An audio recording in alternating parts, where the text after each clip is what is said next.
Welcome to Northlandia, a place to bring your curiosity because here you'll find curiosities. I'm Wyatt Buckner with the Duluth News Tribune, and I will be your guide as we discover the unique and fascinating stories here in the Northland. Here we celebrate the region's distinctive people, places, and history. In this episode, we meet Bigfoot hunters who gather in Grand Rapids to share stories and keep the faith. Let's venture forth into Northlandia. Now, to introduce us to this group of Bigfoot enthusiasts, I'm joined again by arts and entertainment reporter Jay Gabler. Jay, thanks for joining us again, now on episode 26 of Northlandia. So we're about 6 months now into the podcast. Yeah, glad to be a part of it, Wyatt. Glad to be here.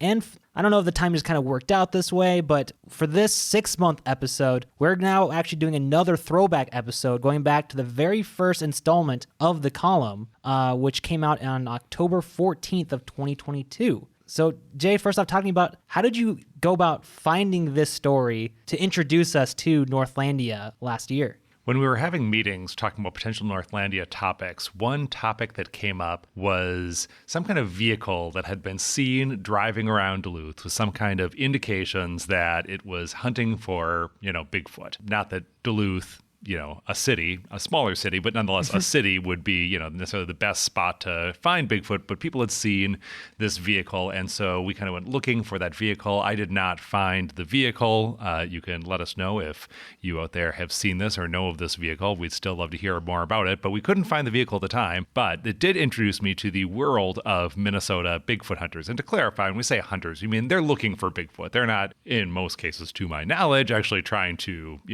hunt a Bigfoot, but just to get proof to see it, to have a Bigfoot encounter. So that led me to the Minnesota Bigfoot Research Team and the annual Minnesota Bigfoot Conference, which takes place every year and will take place this year again in Grand Rapids, Minnesota. And tell me about this event itself, before we go into your experience with it. Like, how many people attend this? And I think you mentioned that they have hopes for it even getting bigger for this year, potentially? Yeah, I'm not sure about an exact number, but hundreds, safely hundreds, and which surprised me. I thought, this might be the diehards who come out and have this little bonding time every year. But when I walked into a big conference room, the biggest conference room at Timberlake Lodge in Grand Rapids last year, it was full of people, hundreds and hundreds of people sitting there talking about Bigfoot, listening to people talk about Bigfoot, buying Bigfoot merch, having all sorts of conversations and encounters and connections around their shared interest in Sasquatch. What kind of merch was there? A lot of merch. There are tables arrayed all around the perimeter of this room. There were books like Bigfoot and the Tripwire, DVDs. They're still selling DVDs, titles like Beyond Bigfoot, A Lifetime of Experience. There were T-shirts, souvenir. There were T-shirts, souvenir water bottles that said things like "Bigfoot saw me, but no one believes him." There were even some footprint wall plaques that said things like "Hide and Seek World Champ." So you can see Bigfoot enthusiasts do have a sense of humor. I think that one thing I learned is that if you are going to spend any amount of time in a quest that many in the world would regard as chaotic, and that certainly takes a lot of patience, even under the best of circumstances. I think anyone there would agree. You need to have patience if you're going to be a Bigfoot hunter. They do have a sense of humor about that. So, Jay, talk to me about what was your initial impression? What was happening as you first entered this event?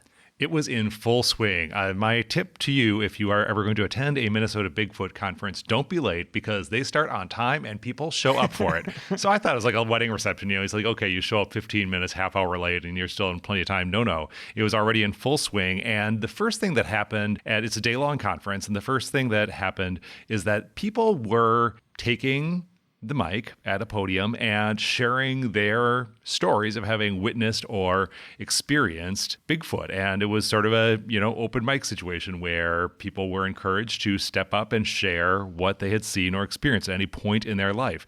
Here's an example of an account from a woman named Lisa Mugley. Anyway, we're sleeping in the middle of the night. There's a bright full moon out. We had a thin covering over the window.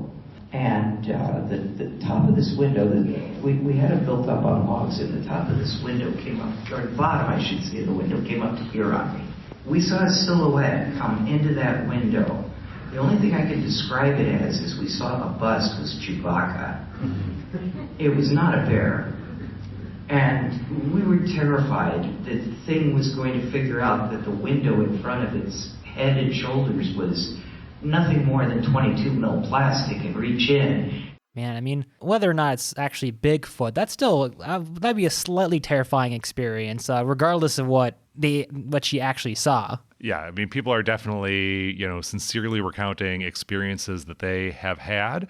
And, I think for people who are interested in this pastime, the more accounts like that you hear from people who, saw something, maybe they can't explain it, maybe it wasn't documented, but they've got a story. And, I think the more stories like that you hear, the more likely you are to think, maybe there's something here. Mm-hmm.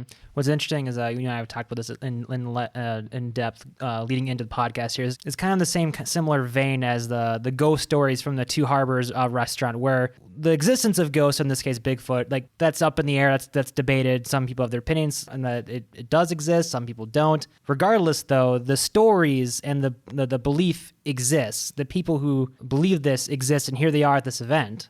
Yeah, and I didn't hear anything about ghosts or anything at the Bigfoot event, so I don't know that it's necessarily I can't say what the overlap might be between ghost hunters and Bigfoot hunters, but I would imagine that people interested in both types of potentially unexplained activity would share an openness to the idea that, maybe there are things out there in the world that we have not yet been able to explain or document or put in a textbook, that they want to, keep an open mind and, follow their senses and follow their instincts and see what they might discover. Mm-hmm. So going back now to the actual event itself, who exactly organizes this? So this is the Minnesota Bigfoot Research Team, and it's led by a man named Abe Del Rio. And I described in the article, I think the way to understand the energy that Abe brings to the room is kind of like your favorite gym teacher. Right? Like he's physically, he's a very athletic man. He's muscular, he's very fit, ready for anything, but also just so friendly and welcoming, and just has this big personality. And the vibe as he was hosting this event, he's just reassuring people, you're here for a reason. We're here for a reason. We're here to support each other. And here's an example of the sort of remarks that Abe made when he was on the mic. How many people know that Bigfoot's real? How many people are still skeptical and on the fence? So that's what I'm saying. These things are real.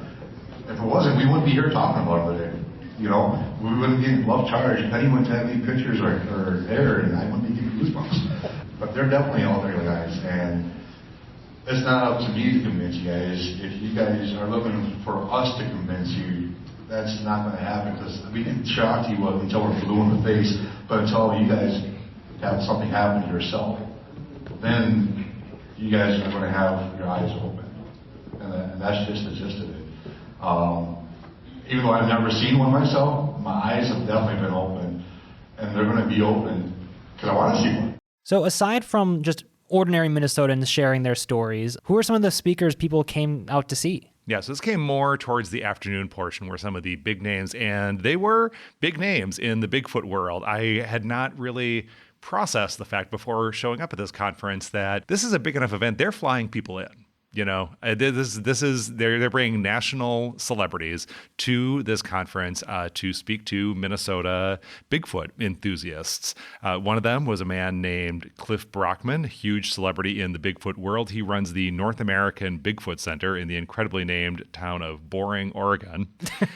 And I appreciated hearing from him, because here's a guy who, he's also on numerous TV shows. If you ever watch any Bigfoot show, there's a great chance that you have seen Cliff Brockman talking about Bigfoot. And so here's running a museum of Bigfoot, basically, and his whole focus is on gathering evidence, which might sound paradoxical, given that, supposedly science has not produced definitive evidence of Bigfoot, but that's exactly Cliff's thing. He's like, we need to do better. Here's an example of what Cliff had to say. A lot of people say, I think that they migrate to the coast, and I think that they go down to the southern, and what do you base that on? Gut feelings? That's cute. Great. Why don't we use data instead? I'm here to insult you. I'm here to say that you're not doing a good enough job, and neither am I. I'm just trying to up my game, and hopefully you are also trying to up your game. Yeah, I kind of like that line of "I'm here to insult you" as part of getting his point across, to have it not just be I believe this and that's enough, to actually go out and try to produce some kind of evidence beyond just speculation. Yeah, I mean, if let's just say there's a skeptic who's thinking, well, wait a second, if we've got hundreds of Minnesotans who spend a lot of time looking for this, how is there no evidence, right? Well, you're not the only one asking that question as a skeptic. That some people who do believe, Bigfoot and Sasquatch are real are saying, yeah, exactly.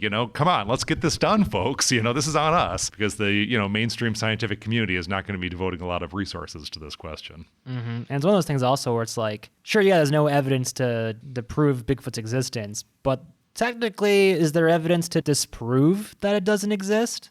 I mean, it's harder to prove a negative, right? Mm-hmm. Yeah, I mean, there's a whole history of, when you think about the history of scientific exploration and discovery, that's why you use the word discover, because it's things that, were not previously known. I really appreciated having the chance to hear from all these speakers and hear these perspectives, because it was moving and inspiring in a way to see people who have faith that, sure, we are further advanced in human history now than we were back in that, era of maps that said, here there be dragons, right? That, we can, map the world with satellites, and we, can detect this, that, and the other thing.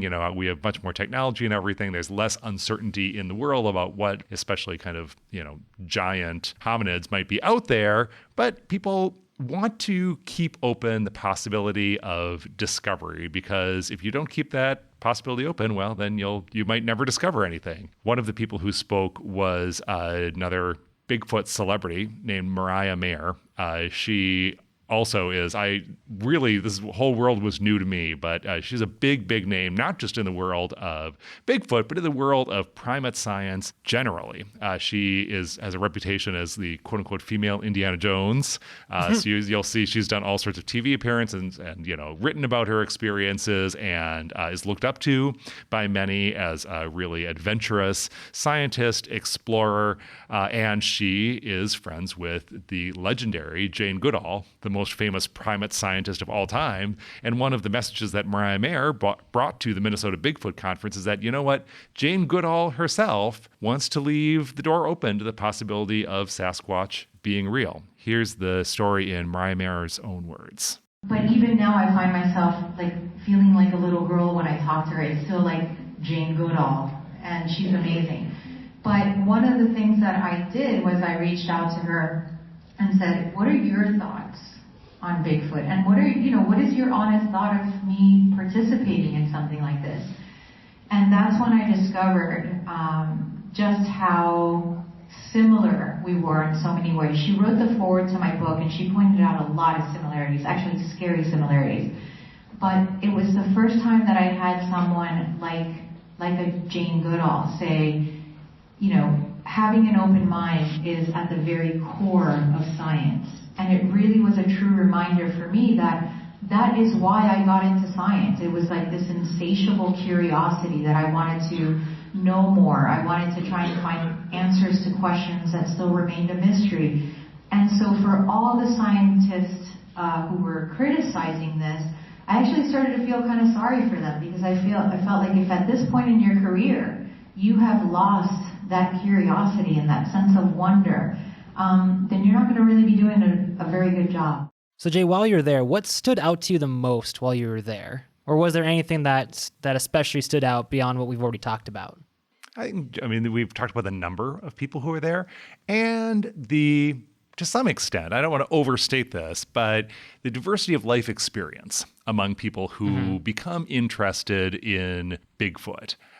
It does, and this is just purely my impression. I don't have any, hard numbers to back this up, but I did have the impression that it was, more people from Minnesota's rural areas than cities. But of course, that would just make sense, because where you're going to have a freaky kind of experience with something you might think is a Bigfoot, probably, more likely out in the country than in the city. But people did come from all over the state, including the Twin Cities, Duluth, and people have had a lot of different roads to becoming curious about Bigfoot. Some people had really striking experiences, like the one Lisa Mugley describes. Other people have seen a footprint, and they said, I can't explain what might have made a footprint like that. And I think this could be a Bigfoot track. And that's all it can take, right? Or in some cases, even less. They hear something funny in the woods once, right? And they're inclined to think, I want to know more about this. And they start going to events like this. And it's intergenerational. I met at least one father-daughter pair who were there. Certainly a lot of dating or married couples share an interest in Bigfoot, or even one partner has an interest and the other partner sort of, supports that, and they'll, take a trip to beautiful Grand Rapids together, because why wouldn't you spend a day at the Bigfoot conference, enjoy the Northland? But everybody had a different story regarding what it was that sparked their interest in Bigfoot. And I can understand where once you start going to conferences like this, then, along with that, watching the shows, certainly a lot of Bigfoot shows out there, reading the books, all of that, I see where once you sort of go down this road, it can be tempting to keep on walking. And, maybe eventually they'll run into a Bigfoot. Maybe. Hopefully they got some evidence if they do. You're talking like Cliff Brockman. Yep. Got to have that evidence. Yes. Otherwise it doesn't count. So, Jay, why would you say the story belongs in Northlandia, and why you felt it was the right story to kick off this column, because it was the first one in the series, especially after all, sightings of Bigfoot aren't necessarily unique to the Northland. They're reported all over the country. So this isn't exactly a thing that just happens here. Yeah, and the initial peg was going to be that vehicle that we never have found. It's kind of become the Bigfoot of the Northlandia series. That'll be the eventual follow-up. Yeah, eventually we'll find it. I have faith. See maybe a track in the mud, and we'll say that's it. That's the Bigfoot truck. Doesn't count until we have evidence. Yeah.